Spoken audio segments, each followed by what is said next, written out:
and welcome to Micro Live. Later in the program, I'll be looking at the winner of last night's Interactive Video Disc Awards. And I've spent this week wrestling with a modem, a computer and an RS-232 interface lead. I'll be joined talking to John Cole about some of the problems of computer communication.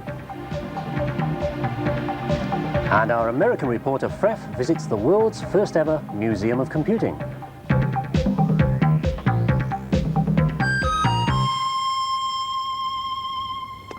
Before all that, though, later this month, a computer adventure game called Spellbreaker will be released in the UK. Here's the pack. It's available for a range of micros, including the Apple Macintosh and the Commodore 64, and it's the latest release from the American games company Infocom. Well, earlier this year, Infocom invited Micro Live to film behind the scenes during the writing of the game. The headquarters of Boston software company Infocom. The software writers are holding their regular technical meeting. Well, I've got this spell in Spellbreaker that's turning out to be a serious source of bugs. It's called Gurgle, and what it does is stop time. So what's going on internally when you cast a spell? I mean, the status line updates, the interrupts run? Yeah, everything still happens to you because time is subjective. At least, well, in this game, time is subjective. The status line records your own subjective time, and it keeps advancing. So that's okay. The problem is just that all the interrupt routines, the things that would run periodically, like, you know, a million tons of rock falling on your head, have to stop. Infocom have won many awards for what they claim is a new art form known as interactive fiction. Their products differ from ordinary computer adventure games. The parsers are more sophisticated. That's the bit of the program that understands what you type in, so your instructions can almost be in ordinary English. And they're written to be read like novels. The company was started in 1979 by 10 adventure game addicts, who also happen to be researchers at the Massachusetts Institute of Technology. We tried to find something small, something very manageable that we could start with. It wouldn't take a lot of work and would bring in some money and get us going. It turned out that the subject we chose, interactive fiction, did more than just bring in a little bit of money. It formed the basis of a major ongoing business.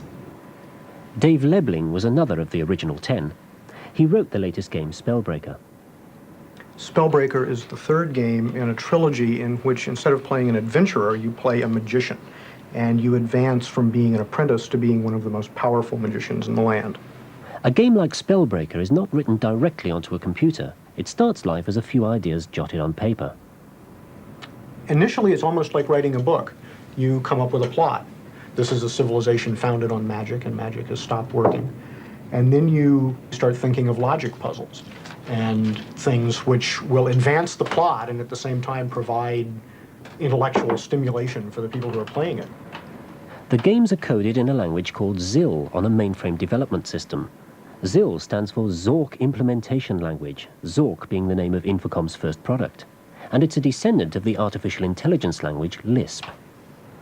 What makes ZIL special for that is that the language itself knows a lot about interactive fiction. And when I say knows, I mean built into the language are a lot of tools for manipulating objects and characters so that each writer doesn't have to start from scratch. Writers and programmers aren't necessarily the same sort of creatures. And you really want to give people who are writers the best tools you can to help them write interactive fiction. Because, as you say, it isn't like just writing with a pencil on a piece of paper. But not everyone at Infocom gives the writers an easy time. Debuggers, testers, their job is to make my life miserable. And in fact, they've done such a wonderful job of it that they have filled up an entire book with bugs from my game. And so far, they have contributed over 250 pages of bugs of my game. Just 5 bugs per page, pages and pages and pages. Dave, I've got this great bug. I wouldn't doubt it.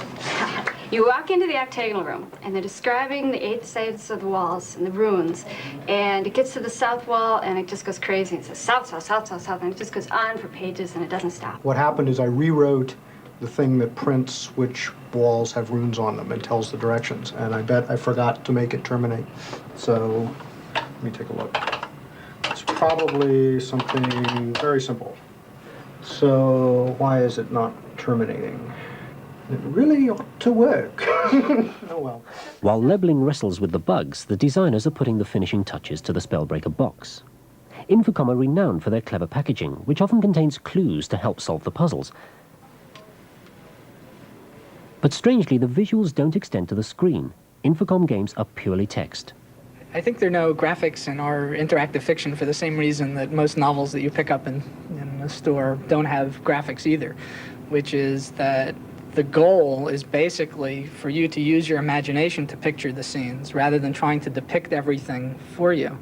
And I think especially since most of the stories are sort of imaginative fiction anyway, I think to some extent if you look at the quality of graphics that you can get on your Apple or your IBM, what you mostly get are cartoon-type graphics. And a more commercial reason may be that without graphics, a condensed version of the compiled ZIL code can be tailored to run on virtually any micro, just by adding a short interpreter program. When a new machine comes out, we get a different bunch of people, which are in our microcomputer support group, to write this relatively small program, this interpreter program for that new machine. And in fact, that's what we're doing now for the new Atari machine and the Amiga machine, which Commodore just announced. And in fact, it's a very small process. It's just a couple of months. And once that little interpreter program is written, our whole product line will then run on that machine without modification. And finally, a sneak preview of one of the problems from Spellbreaker. In one point in the game, there is an idol, a temple containing a basalt idol of great size and ferocious aspect. And you climb up the idol and look in its mouth. And when you look in its mouth, you find that indeed in the idol is a cube, except when you try to reach it, you find that there's not enough room for your arm to fit between its razor-sharp teeth. So the problem is, how do you get this silly cube out of the idol's mouth? For example, I tried taking it and you couldn't, so I can try opening the mouth, and it says, not a chance. I can try hit the mouth with the knife. Now I have a knife. It says, I've known strange people, but fighting a mouth, that's silly. You could try magic. There's a magic spell which opens things. It says there's no hinge there. You can't open something without a hinge. It's not a door. So the problem was how to do it. And in fact, I was stumped myself. I came up with this idea. I invented the idol. I invented its mouth. So I thought about it for a while. I couldn't come up with an answer, so I talked to the other writers and got, as it turned out, some very good suggestions. For example, Steve Moretsky, who wrote some of our other games, said, well, you know, if you yawn, you're going to open your mouth. So that brought up the question of, well, how do you make a stone idol yawn? Which led to yet another possible additional complication, which is that you had to make the idol come to life, to animate, and then make the silly thing yawn. So in fact, that's what we implemented. So I would say, Malion the idol. Malion animates an inanimate object. And it doesn't work. A bug immediately. Oh, of course, yes, I know exactly what I did wrong. Stupidly, I'm sitting on the idol, and I brought it to life. Now, if you had a flea on you, you would find it and eradicate it pretty quickly. Well, the idol did exactly the same thing to me. Just goes to show that the writers of the games can't play them any better than anyone else.